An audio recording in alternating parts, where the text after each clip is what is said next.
O número de mortes no trânsito de Ribeirão registra queda significativa em comparação ao ano passado.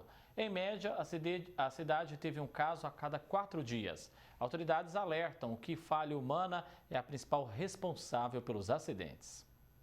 Dados do Infociga, o Movimento Paulista de Segurança no Trânsito, apontam que de janeiro a outubro desse ano, Ribeirão Preto registrou 71 ocorrências fatais nas ruas, avenidas e rodovias que cortam o município. O número é quase 23% mais baixo do que o mesmo período do ano passado, quando a cidade teve 92 mortes em acidentes de trânsito. O mês com mais casos foi outubro, 14 óbitos. O número considera a tragédia envolvendo romeiros de Monte Alto, que voltavam de Tambaú quando o ônibus capotou na rodovia Cunha Bueno. De acordo com o Infociga, 94% dos acidentes com óbito são responsabilidade por imprudência do motorista. Nós temos uma meta até 2030 em reduzir em 50%. Então a gente segue todo um plano nacional e existe um trâmite a ser seguido, um rito, e a gente tenta cumprir ele através de educação, palestra, blitz educativas, fiscalização, engenharia de tráfego. Nós vemos com uma tendência já de longo tempo de redução de acidentalidade na nossa área, e isso é gerado por vários fatores, né? Então, uma melhoria tanto nas questões técnicas veiculares, uma melhoria nas vias e rodovias, uma melhoria na capacidade de fiscalização, já que nós implementamos sempre mais tecnologia, envolvendo tanto o efetivo operacional na ponta da linha, com a parte tecnológica que nos auxilia na capacidade fiscalizatória. Ribeirão Preto registrou, em média, nesse ano, uma morte no trânsito a cada 4 dias. A maioria das vítimas era motociclista e representa quase 40% da estatística total. Outros 23% estavam de carro e 20% eram pedestres. Na sequência, vieram caminhoneiros e ciclistas. Grande parte desses acidentes fatais foi registrada em perímetro urbano, ou seja, em ruas e avenidas da cidade. Pedestres, ciclistas, motociclistas são sempre a parte mais frágil no trânsito. Então, eles têm que redobrar a atenção, né, no cruzamento de vias, no seu trajeto usual, como também os demais condutores de veículos de grande porte, né, têm que se atentar a essa parte mais frágil do trânsito e trabalhar para que os acidentes não ocorram, né, para que a gente tenha condutas mais prudentes. O pessoal passa na faixa de pare, o pessoal não respeita sinal vermelho, moto em más condições, pneu careca, não dá manutenção. Então, linha do Cerol aconteceu muito também, né? A gente está fazendo campanha. Acho que no geral seria isso, 90% de imprudência, né? Com essa modificação que houve nas ruas de Ribeirão, os motoqueiros, não só os motoqueiros, não vamos generalizar eles, mas num contexto geral, não estão respeitando mais o trânsito, não estão respeitando o sinal de pare. Então, isso aí passou a não ser mais obrigação, e sim falta de educação no trânsito. O grupo de motociclistas alerta que o veículo exige muita cautela, tanto do piloto quanto dos outros motoristas.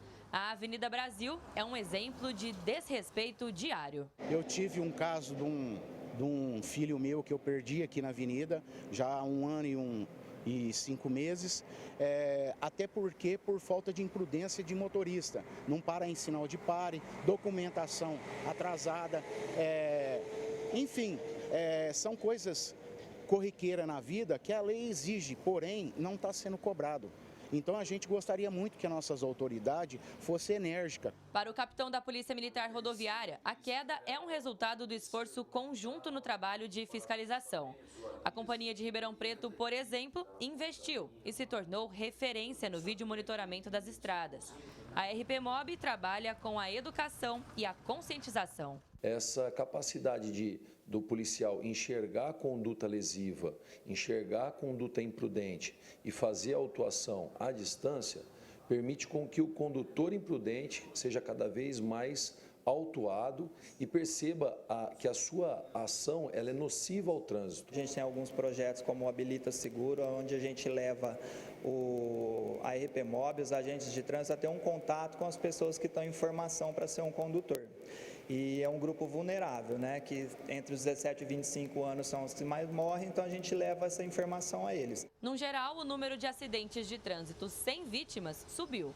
Em 10 meses, foram 4.364 contra 3.472 no ano passado. O número já é quase 2% maior do que o total registrado em 2022. A fiscalização ela vai se intensificar. Nós temos a contratação de mais 18 novos agentes para o mês de janeiro, onde vão passar por um treinamento para intensificar a fiscalização. E também com o apoio da Polícia Militar. Alice Carvalho para o Jornal da Clube. Já no canal digital da Clube está a doutora Ademar Padrão, advogado, para a gente seguir falando sobre esse assunto.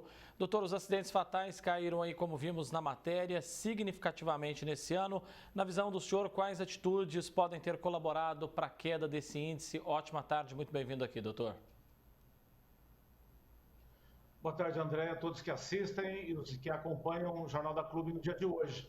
André, nós temos aí índices bons no sentido de que as vítimas fatais foram menores, né, que o mesmo período. Porém, também vamos falar que o número de acidentes aumentou. Então, o que eu digo é o seguinte, para quem está acompanhando, o trânsito também é decorrência de uma questão de cidadania e de violência urbana, né? Assistimos cotidianamente questões pontuais da violência social em relação a assaltos, a furtos, etc., mas também o trânsito. E o trânsito, em regra, ninguém está circulando ou transitando ou dirigindo veículo com a finalidade de fazer mal para alguém. Então, o comportamento é algo muito importante e tivemos nessa reportagem muito boa de novo, o depoimento de um pai que perdeu o filho no trânsito.